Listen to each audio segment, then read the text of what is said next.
respond. Question? Just draw that last name.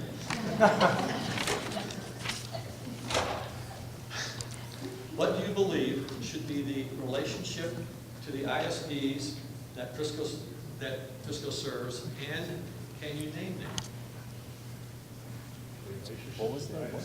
What do you believe should be the relationship to the ISD Frisco serves, and can you name them? What am I naming? The relationships. Names of ISDs that Frisco serves, and what should the relationship be?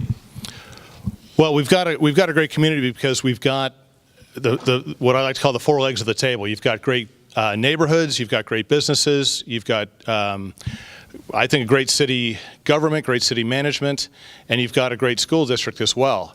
I think one of the key things is communication. We've just recently seen this TRE vote come out, a 13-cent hike, and we've got a new administrator in Dr. Lyons. Dr. Reedy was our previous administrator, and for whatever anybody's ever faults or their accomplishments, he's built a great school district.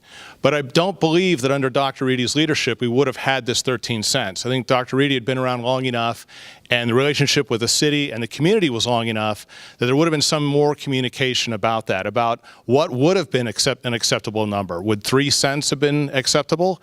And could maybe we had still not opened the schools, and so then we're not selling bonds, and we could have kept the number down and maybe slowed our growth in our schools a little bit. We like that small school model. We all support it, but it has suddenly become very expensive with so much growth. So rather than just drop a 13-cent tax hike on us, why didn't we have more conversation on this and find out what the real number was? Thanks. Anybody else want to respond? I would. Mr. Thomas. If I understood the question correctly, it's which four groups does Frisco serve in school district? And I would answer that it's Plano, Louisville, Little Elm, and Frisco. And through that, it's each of these cities have their own personalities, but there's a common denominator, and that's we love our kids and we want high quality education. My biggest concern for Frisco is when we as a city undertake tasks and we build and spend money, we should not exclude those students. And it breaks my heart that the people in Heritage Lakes have to drive by the Star, but because their kids are in Louisville School District, they don't get to play there. But yet their tax dollars, their tax base, and the credit of this city made it possible. So it's including those groups as well to have an opportunity to share in what we've built. Anybody else? Yep. I want to. Sorry. I think the understanding is. My understanding of the question is the relationship to the school. What does? How can that serve the city? So my answer is: when the school is good, the city is good. When the school is bad, the city is bad. When school is good, and we can have high quality jobs and high quality business in this town. Plano has demonstrated that to us.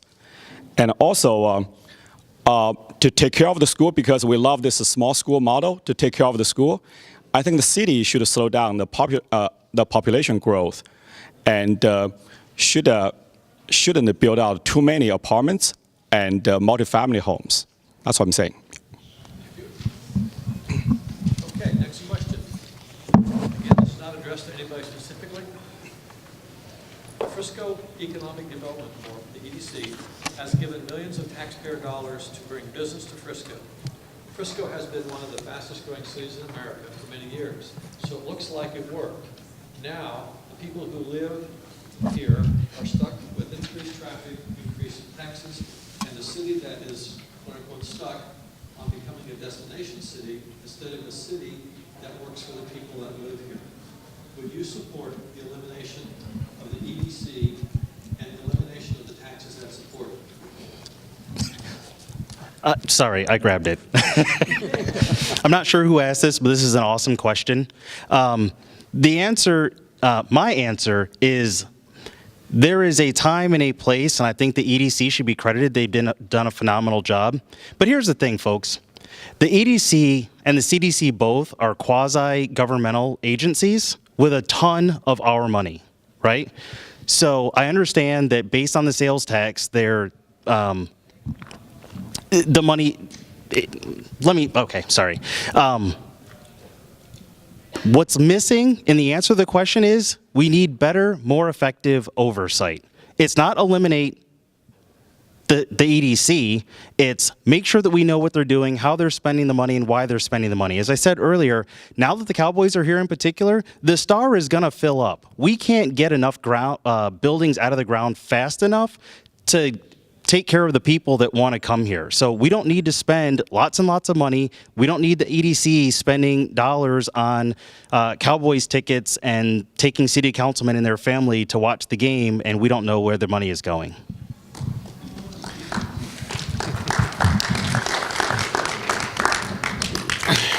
All right, I'm going to try to tackle this one here best I can. This is similar to a question that we got asked at the Chamber of Commerce Forum the other night of whether or not we support 4A and 4B.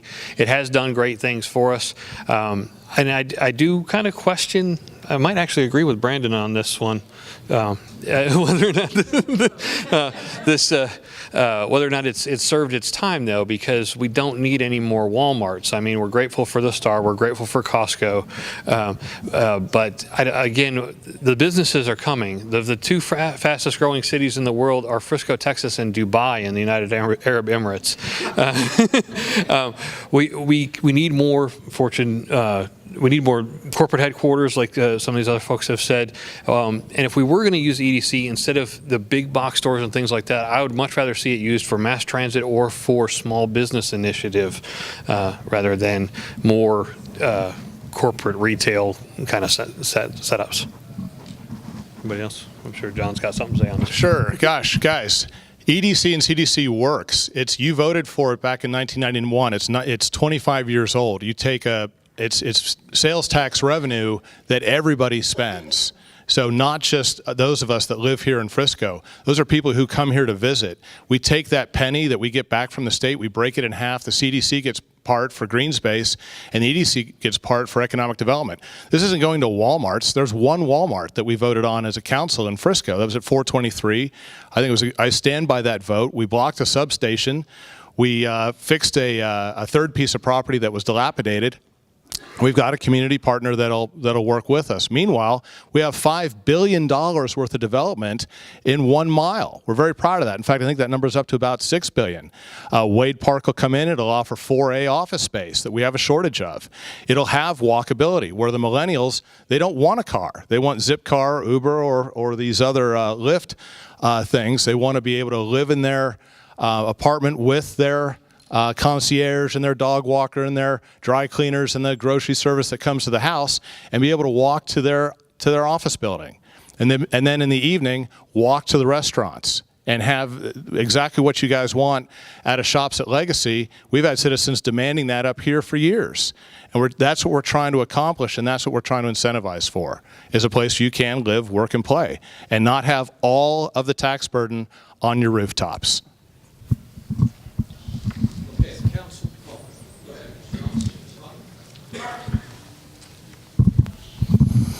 I'll be brief. I attended the workshop, and I heard it said by the folks at the council there that the $5 billion mile has run its course, and it didn't even make the top 10 things of the issues most important pressing Frisco going forward. Breaks my heart. We spent a lot of money, we made a lot of commitment, and there's still a lot of work to be done. What I'd love to see is the EDC held accountable to get back exactly what we voted it for, and that is to create jobs. If you create jobs, this is good for the city. If you don't create the jobs, then that project needs to fail on that merit alone. This wasn't about building buildings, it was about building jobs for our community.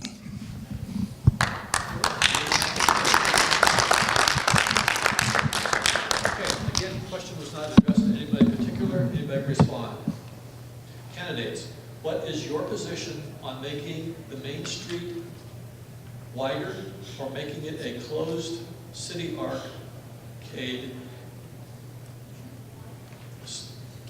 or making it a closed city area and route Main Street traffic through downtown?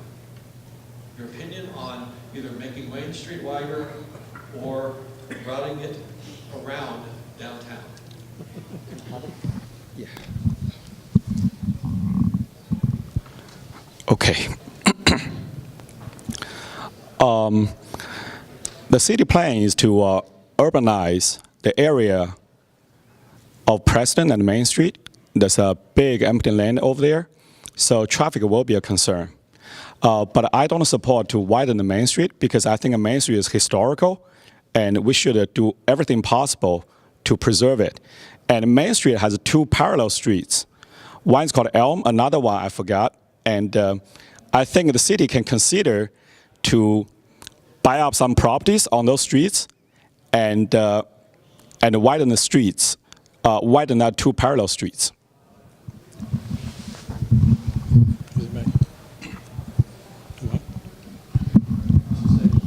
Questions for Mr. Keating on this topic? Question: did you vote for the Walmart to go in at 423 on Frisco Lakes? If you did, why then are the people so upset? It's yes, and it's the classic "not in my backyard." We've all experienced that. You know, we keep talking about this comp plan, and there's a huge misunderstanding of how the comp plan works and what's going on with this comp plan. The Walmart went in. Well, listen, it's Texas, right? We're conservatives. We believe in landowner rights. Walmart bought the land. They bought a lot of land, and they said, "We're going to build a Walmart. Where do you want it?"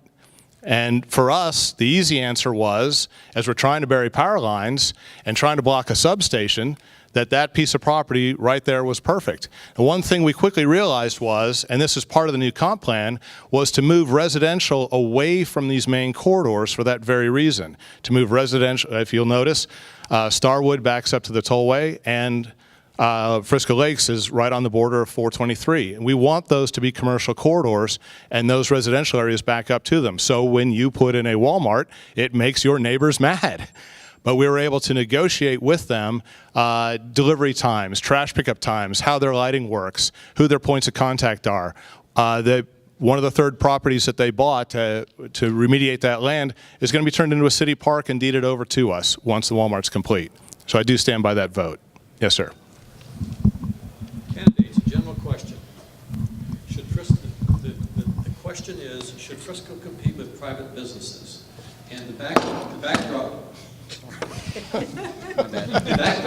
to the question is, Frisco built the Intech office building for 12 to 15 million and lost $500,000 to $1 million per year. Frisco Athletic Center competes with many private businesses, loses money without having debt. And the third example is Frisco bought 216 acres of land and is becoming a land developer, competing with major private businesses and city employees, picking winners and losers. The question, candidates, should Frisco compete with private businesses? Open for candidates. I got it. Yeah. No, we shouldn't, and I don't think we are. I think. What was the first part of your question there? You asked about. Examples. Give us some of your NTech. Okay, yeah, I think NTech was an idea that certainly was picking winners and losers and trying to draw a tech base up here, a tech incubator. There were startups, whether they were veteran based or whether they were independent. A lot of medical supply, medical device type of ideas were supposed to come out of there. They didn't necessarily, and I think it's perhaps time for NTech to go. I've never been a big fan of the city having the Frisco Athletic Center. I've said that publicly as a councilman. I think it's a great attraction, but you're right, it competes with all these other fitness centers here, and there's no reason for that. I've long said that now's the time to sell that as an asset and not keep it if it's since we've developed it out. That was before I got on council. As a fiscal conservative and as someone that comes from the business sector, I believe in free enterprise and that the free markets need to work. I think government has proven over the last 8 years that when they try to run business, they do a terrible job because that's not their job, is to run free enterprise. Let the business place work the way it was designed to work. Let competition work. Let the best person that can build Park 25 come in and be the developer, and don't give them millions of dollars from the EDC to come in and to develop it. If they want to move here and develop it, let them build it on their own dime. I don't understand why we're taking taxpayer dollars, picking winners and losers, and we're now the developer of record on a private project where we're bringing in the retail tenants and telling which retail business can come in. No way. It hasn't worked in our federal government, and it doesn't work at the local level. Get out of that business. Provide fire, police, public safety, transportation, things that civil government is supposed to do. Let business work.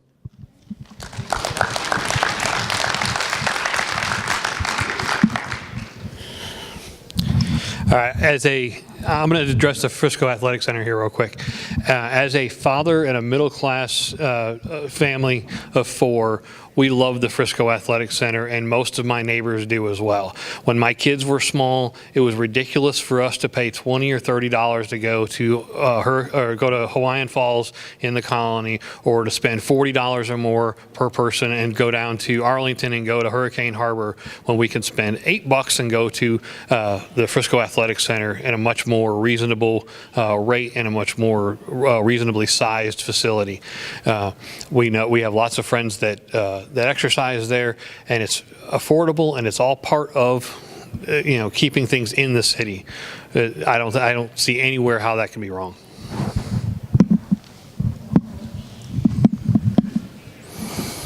I wanted to speak on this because I've got some personal experience with this. When I retired from the corporate world, I wanted to start a little business here in Frisco. I'm a patent attorney. I wanted to open up a law firm. I went up to Intech, and they said I wasn't welcome because they had already picked somebody from Dallas. That's not what we need. When we go out as citizens in our town, we hear this thing, shop local. We should buy our things locally because those sales tax dollars help us. I think this city ought to understand what it means to buy local. If the city and the school district, who's going to spend $1 billion a year of our money, they should look around this city and find opportunity with small businesses, local businesses, and the type of businesses that help our city keep those dollars here, so when it's spent, it stays and it circulates. That's what we need to be looking at.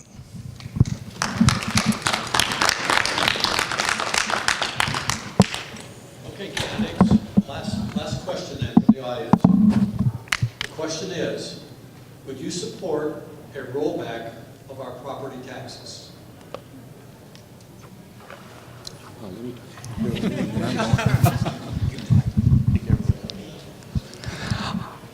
Nobody like to pay taxes in this country, and the property tax is indeed very high.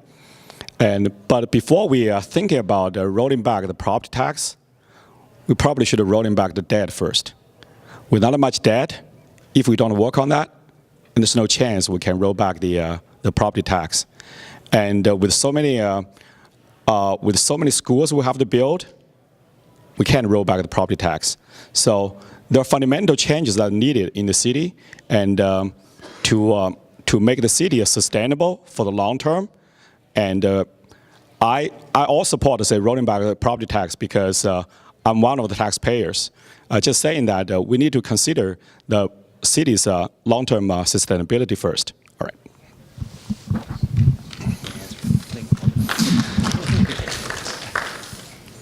I think, yes, we should roll back. We are 1.1% above the rollback rate, and we're 8.3% above the effective rate, which means that if we look at our tax structure, in my preference, the city should have come to us at the presentation of the budget and explained why should we be above 0.14 per 100. Give a good explanation, show how it's working. If you can't do that, that money wasn't yours to spend. It should automatically roll back, period.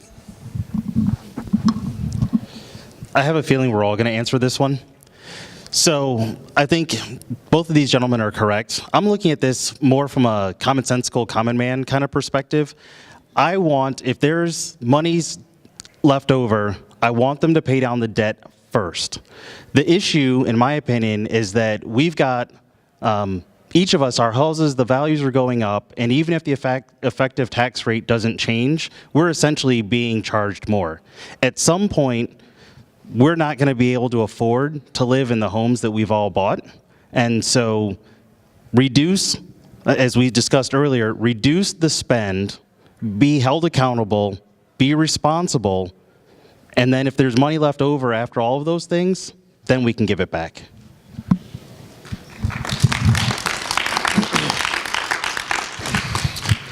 Okay, so Frisco has one of the lowest property tax rates in the area overall. The overall rate, when you factor in Collin College and the ISDs and everything else, for 2.2%.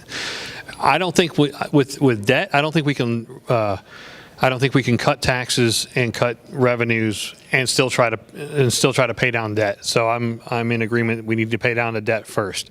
If we run into an issue where debt's paid down, we have a surplus of money, and we have a rainy day fund. Yes, then let's lower it. I also think that if we're running into an issue where people are getting taxed out of their homes, then the issue is we're building houses that are too large. My tax bill is $4,000 a year. I have a modest house. I built it that way, and I bought it that way so that I could afford it long term.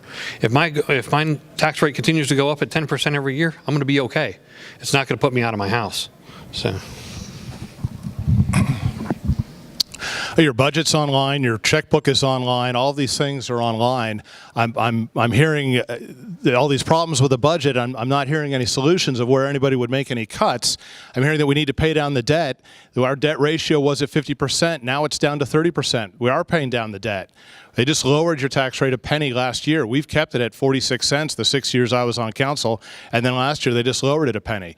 You could do a rollback if you wanted to, as you could do a petition as a city. Other cities have done that where it's gone out of control. I don't believe it's out of control here in Frisco. I think we've got some great solutions and some great ideas. We've got some infrastructure here, some old fire stations that need to be expanded and more equipment, and then we've got new ones going in as well. Number 9 is about to go in. Your fire station, your fire departments are ISO 1 rated. We've made a great investment in them. That keeps your property insurance lower. That keeps your business insurance lower because the response times are lower here in the city. Yeah, I do want to weigh in on this because people on council love to go around town saying, hey, we have the lowest tax rate around. We also have the highest property values around as well. And when your property values keep going up 10 to 12% per year, who cares what the tax rate is? The effective rate of what hits your wallet when you cut that check to the county. That's what hurts. I will play to my California roots at this point. I've seen the bubble pop. And people here say, oh, it can't happen. This is Texas. There's land as far as the eye can see. The bubble will never pop. Let me tell you something, honey. 10 to 12% increase year over year over year. It can happen in this market, and it can hurt us in a big way. So I think that what we've got to do is reduce the spending first of all, stop giving out all the economic incentives to the $6.4 billion mile, and we got to roll that back in, pay down the debt, and be responsible with balancing our budget. That will help bring in things into alignment.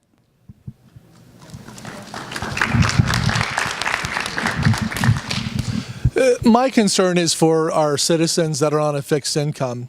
I'm a veteran. I know folks that are disabled, are elderly, and people that, you know what, just because their home values went up, that means their paycheck didn't go up.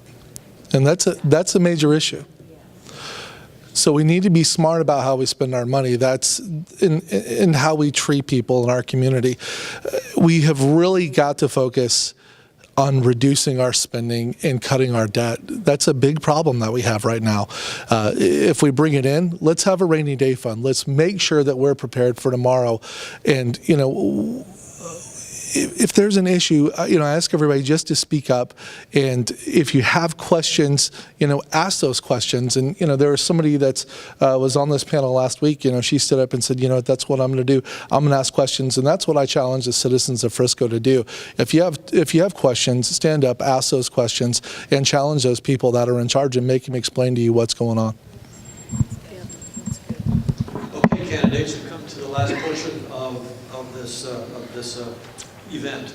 So each of you will have 1 minute to make a closing statement and convince these folks that you're the right person to vote for. And if my memory is failing, but I believe the last person we started with was John. So Damon, Mr. Vinci, I think you're up. All right, thanks. I want to again thank the Tea Party, the Fabries, and everybody for coming out this evening and listening to us and asking questions. I saw the stack of cards, so that means we've got an active electorate here, which is great.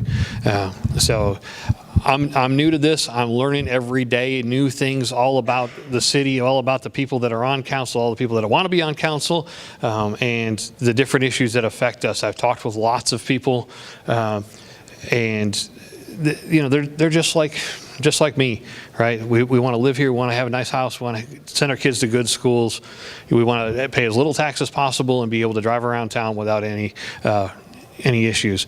I think traffic's going to be one of the biggest things we can work on. We can work on retiming lights. We can work on alternative forms of transportation, and we can make the city a great place to continue to live for years to come. Thanks. Well, I want to thank my fellow candidates who are here tonight to share their stories and their vision for Frisco. And I've kind of write this down so I stay on time. You see, I've gone over a couple times. So thank you for putting yourself out here in the public eye and for being here tonight. I, for one, welcome the scrutiny. One of the key tenets of conservatism is accountability.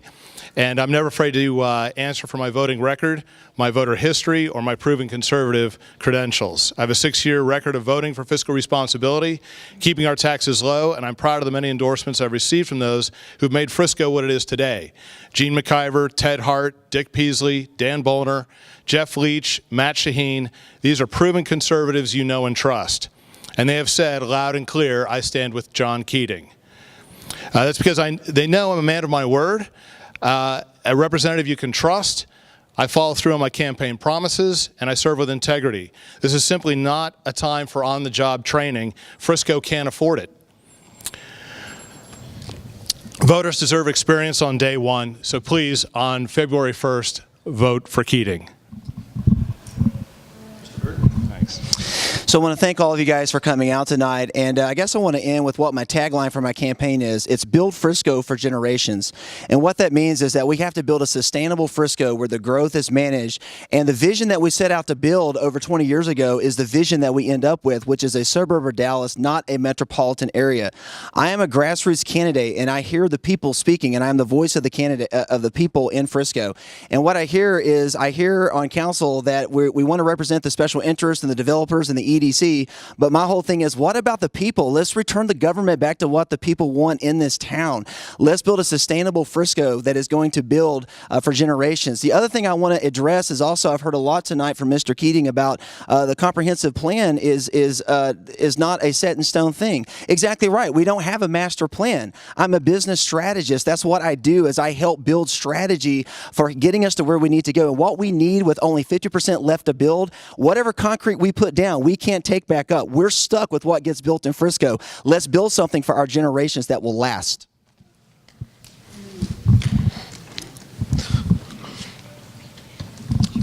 So my candidacy is really about a few different things. I'm a businessman, I'm an entrepreneur, but I believe in values. I believe each of us have a DNA that is instilled in us. And let me talk to you a little bit about my values. I believe that family comes first. I believe in servant leadership. I believe that integrity matters. I believe honesty is given, humility is a gift, and our community is better when we find common ground and work together. My campaign motto is being your voice in Frisco City Hall. I want to be a voice that echoes your concerns. I want to be a voice that matters and a voice that cares. I really appreciate everybody's support and the different endorsements that I've received from wonderful schools and pastoral leadership here in Frisco, and wanted to thank the Frisco Tea Party for inviting me out tonight.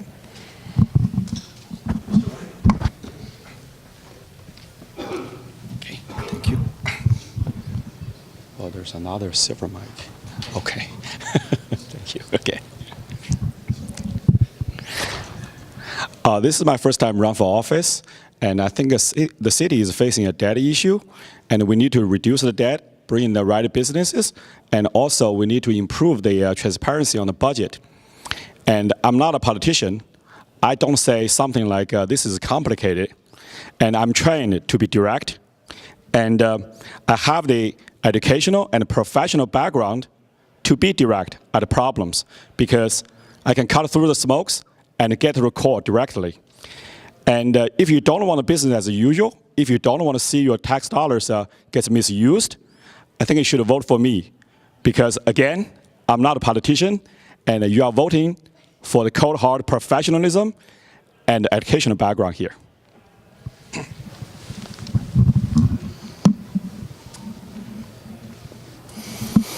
Well, again, thank